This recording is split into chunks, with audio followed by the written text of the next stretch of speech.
Hi, so I'm back from a fantastic screening of the Blair Witch Project. I haven't seen this movie on a big screen since it was released back in 1999, and it was a great night. I'm not going to lie, this is a fantastic night out. I'm still quite buzzing from a night out. So this is one of the Silver Screams presentations. So every so often at my local cinema, a guy called T.W. Burgess does these amazing presentations of a classic horror movie. Tonight was obviously the Blair Witch Project, which makes me feel really old referring to that as classic, because I feel like 1999 only just happened. That's scary.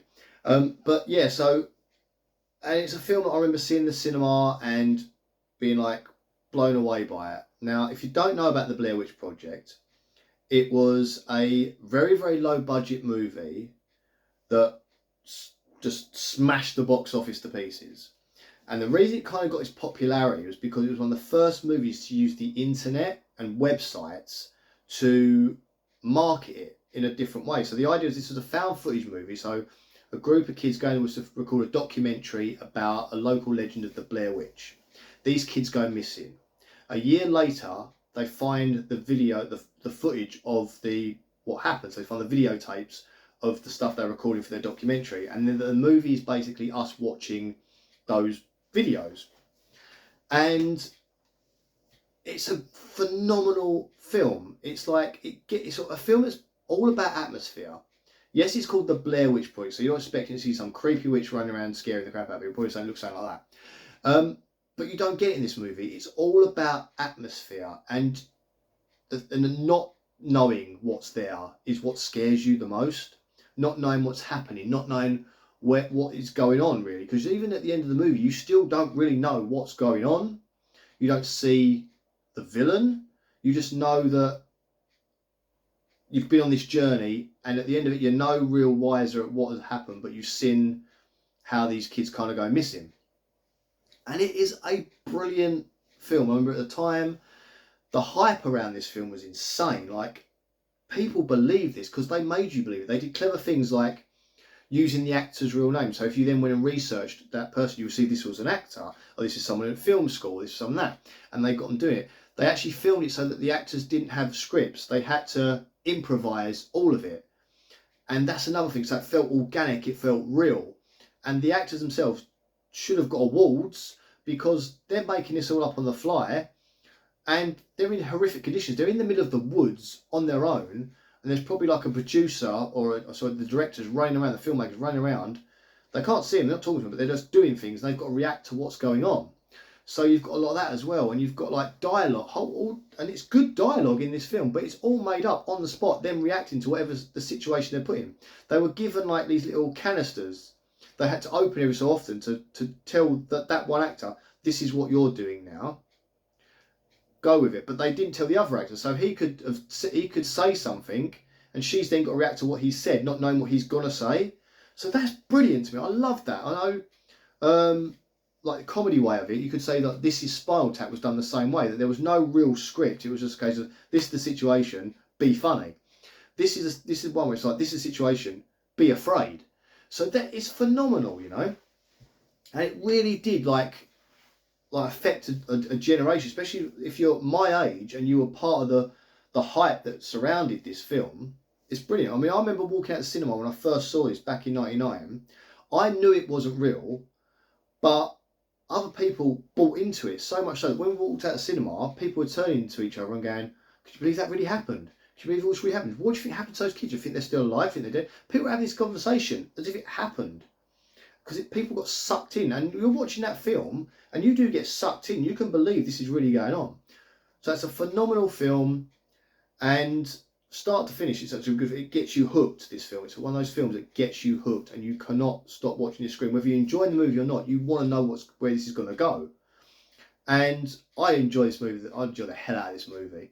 And I happen to have been with a friend of mine who had never been to one of the Silver Screens presentations before. She had seen the Blair Witch before, but never been to a presentation like this before. And she was blown away by the presentation. So let's get on to that. So how the format works for these Silver Screens presentation is you get a guy called T.W. Burgess, who's a horror writer. He's quite a good horror writer as well. And he comes up and he'll stand on the stage in front of the screen and he'll do an introduction to the movie, and he'll often have like slides and things that he shows on the screen, and he talks about production, film influences, and like little snippets and little facts and comical stories from the production of the film, and he'll talk about these things before the film starts. And they're so good. Like the stuff he comes out with, stuff I don't know about sometimes. And I know a lot about films. I'm not an expert in any ways, but I'm a guy that watches the documentaries on the DVDs. I'm a guy that like finds out a bit more about films sometimes, especially if it's one that I love. He'll come out with stuff I had no idea about. So he's talking about the Blair Witch and like how, what stuff I just said to you basically, like the improvised stuff, and he mentioned like things that kind of influence these films. And he come up with some things I didn't really think about. He come up with Dracula, the book by Bram Stoker, and Mary Shelley's Frankenstein. And when he first put it out, I was like, oh, how is that an influence? And then he said, like, made me go, oh, of course, like, that these are books that are written as excerpts from diaries, as interviews or reports and stuff like that. That's how Mary Shelley's Frankenstein and how Bram Stoker's is done. It's different diary entries. And that is found footage, technically. It's a collection of footage that's been found, and then it lays out for you the story of what's going on, which is exactly what the Blair Witch did. They found all this footage, and that's the story. So this is like, was the modern day version of those old novels. And I was like, that's a link I never saw coming. So I was amazed by that, and I think that's brilliant. And then he talks about a few other things. So I'll give you a bit of a fun thing that happened on this particular screening. So a few weeks ago, if you look back through my YouTube videos, you'll see, probably a few months ago now, you'll see I did a video about making the Blair Witch symbol. So in the film, they come to a clearing and there's these symbols sort of hanging from trees of like stick men. And I always thought they were great. And this one day I decided I'm going to have a go at trying to make one, because I heard that this film might be coming to the Silver Screens thing. So I thought I'm going to have a go to see if I can make one just for fun. And in the video, you'll see it yourself if you want to have a look. I make it in real time. I actually try and work out myself, how do I do it? So I'm literally on the screen just filming me trying to work out how to do it. And you can make it along with me if you want to in the video. That's the kind of thing I was going for. And if I'd mucked it up, then the video never would have ended up on there. But it turns out it's quite an easy, simple process to do. So I made these, right? And I got a message from, his name's Tom, the guy that runs it. And he said to me, could you make some of those Blair Witch symbol things for the screening?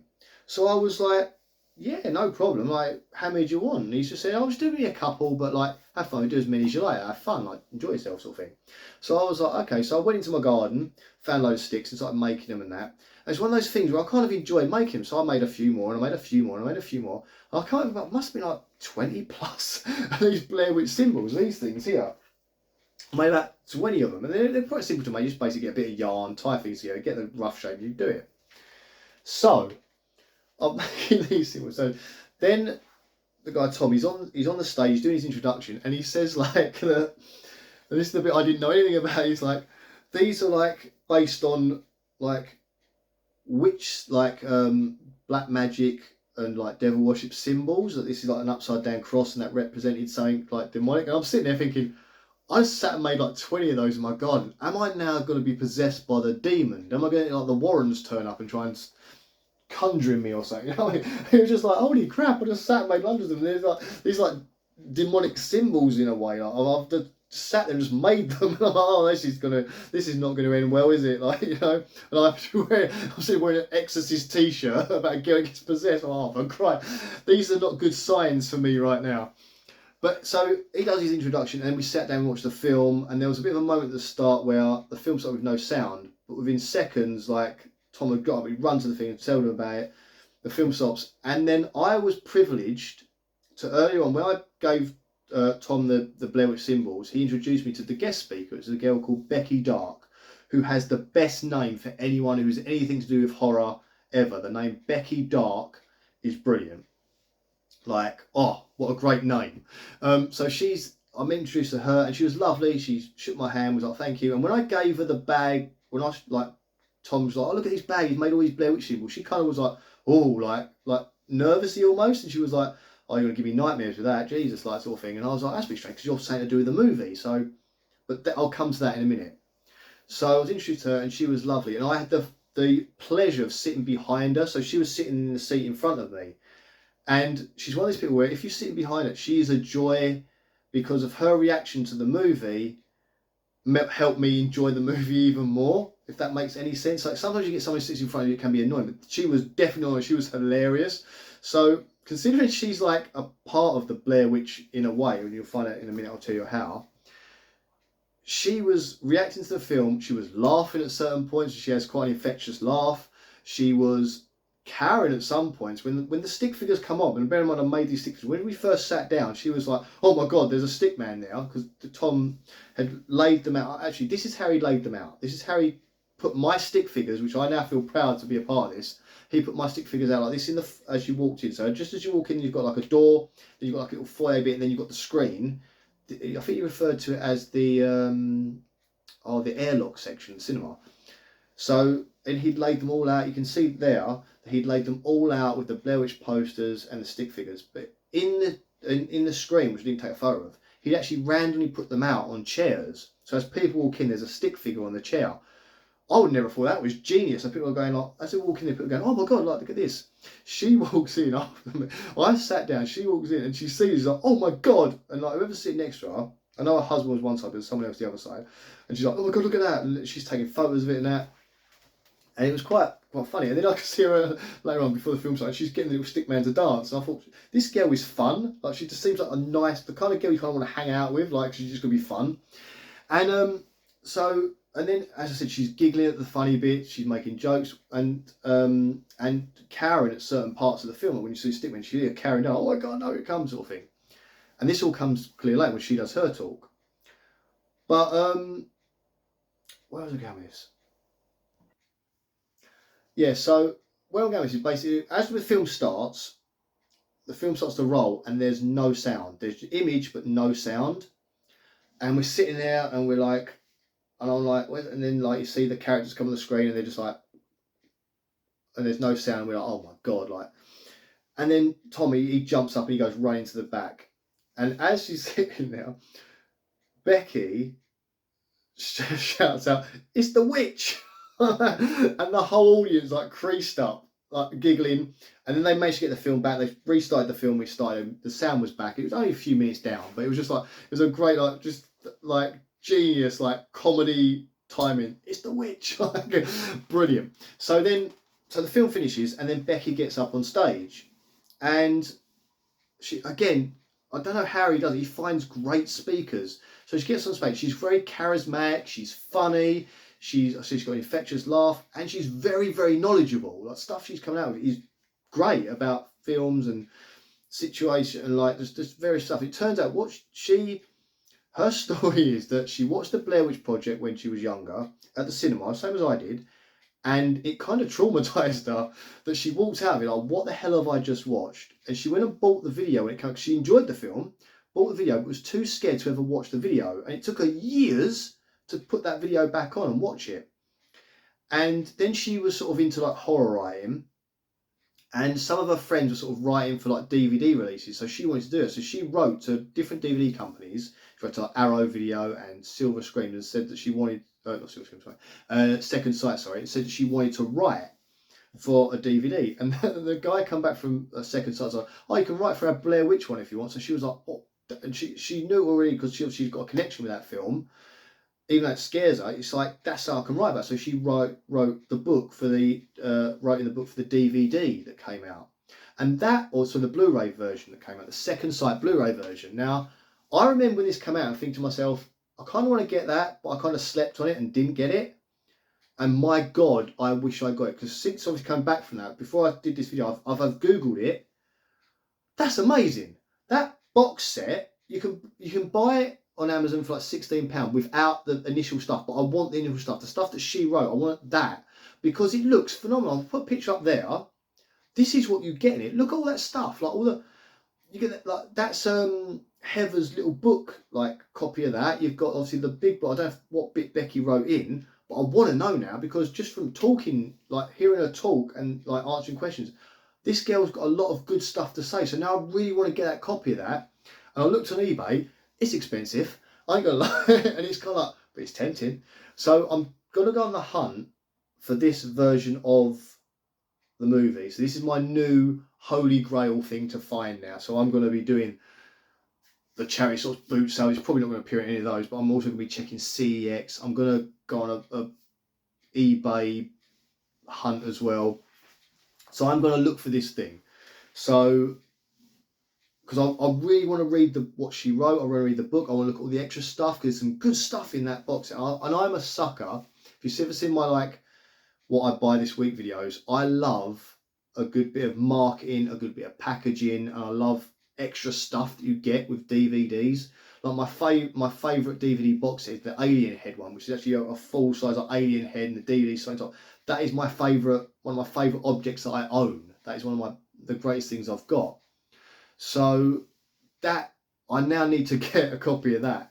But mostly because the stuff she was talking about on stage, I said, he manages to find the best speakers for these events. One of my favourite things I've ever been to was when they did American Wealth in London at the same cinema for a Silver Screams event. And they had the guy that did the sound effects for American Wealth in London now.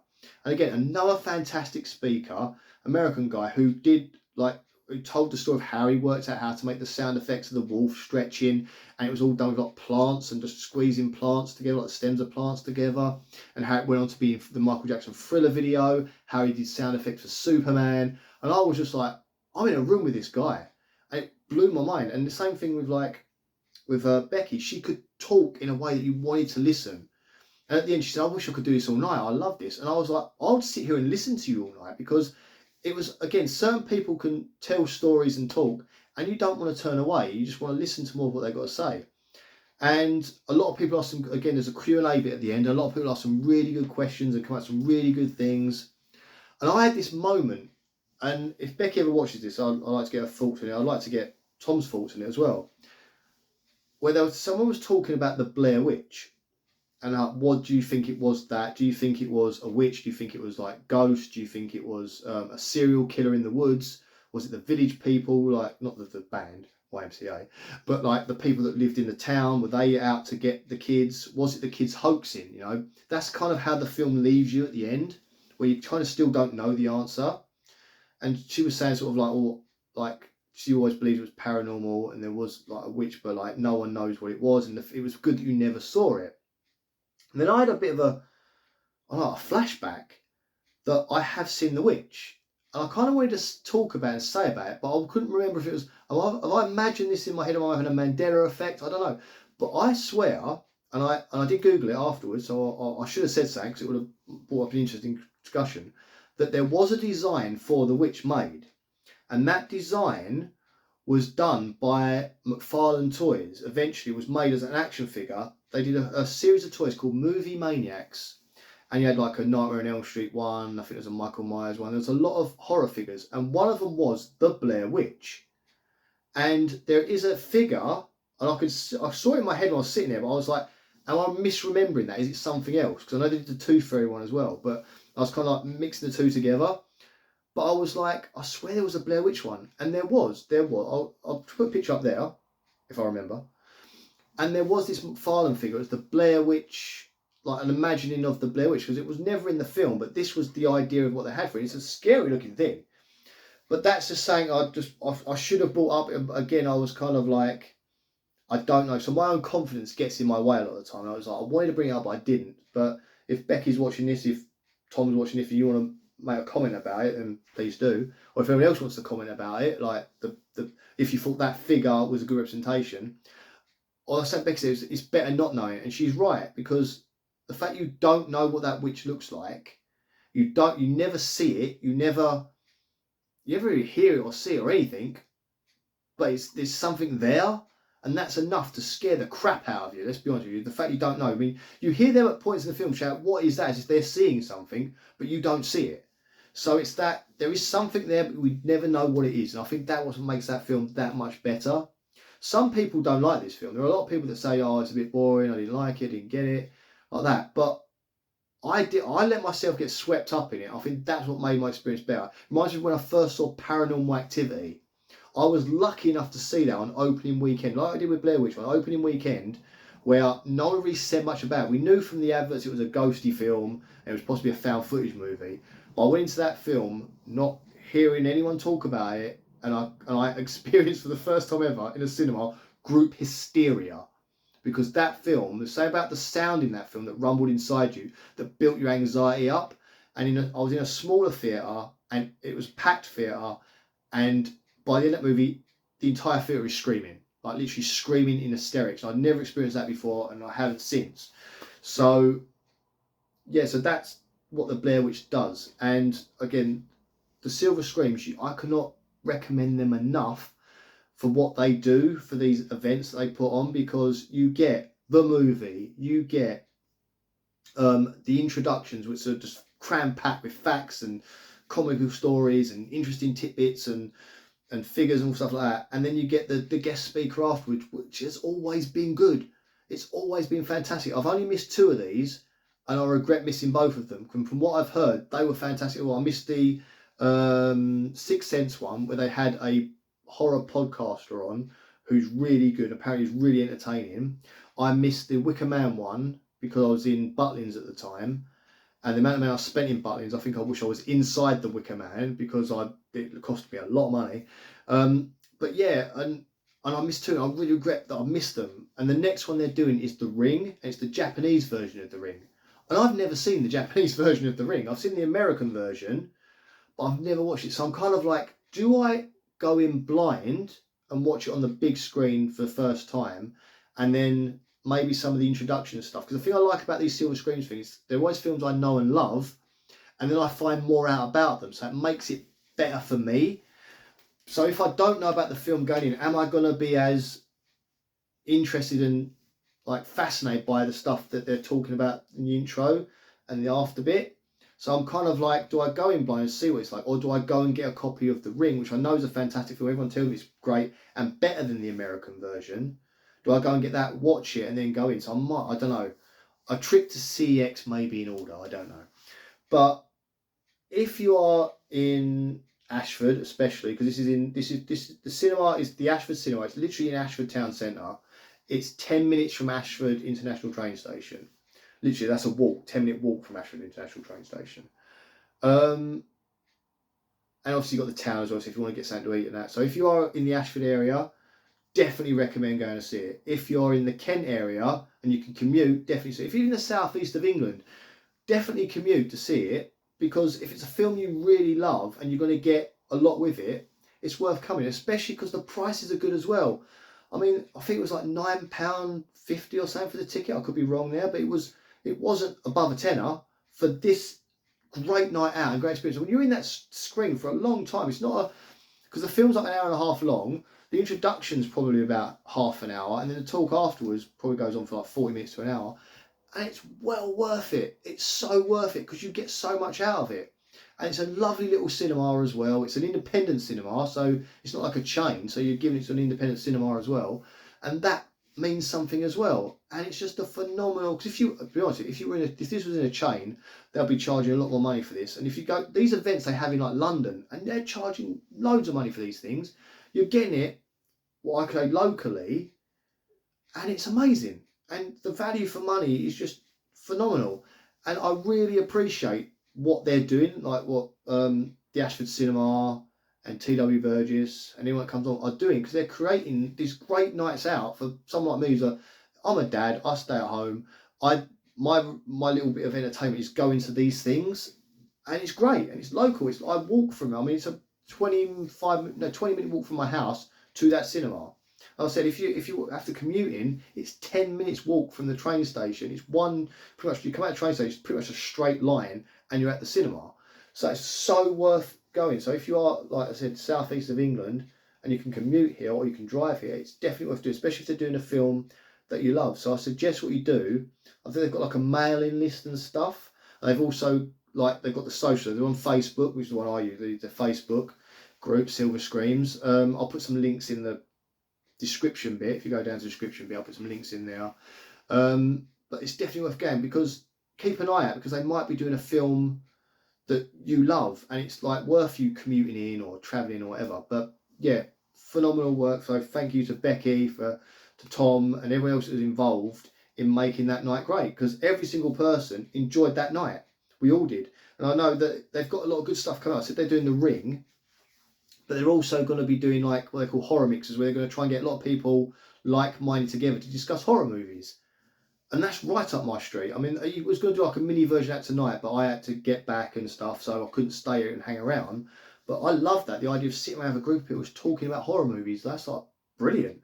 So he's going to do a horror mixer at some point, where it's just that. And he's also going to do, he did like something called the Crush Festival, which was a movie and video games and comic book festival in the Ashford cinema. And it sold out. It was a phenomenal success. I sadly couldn't go to it because I had other things going on at that time.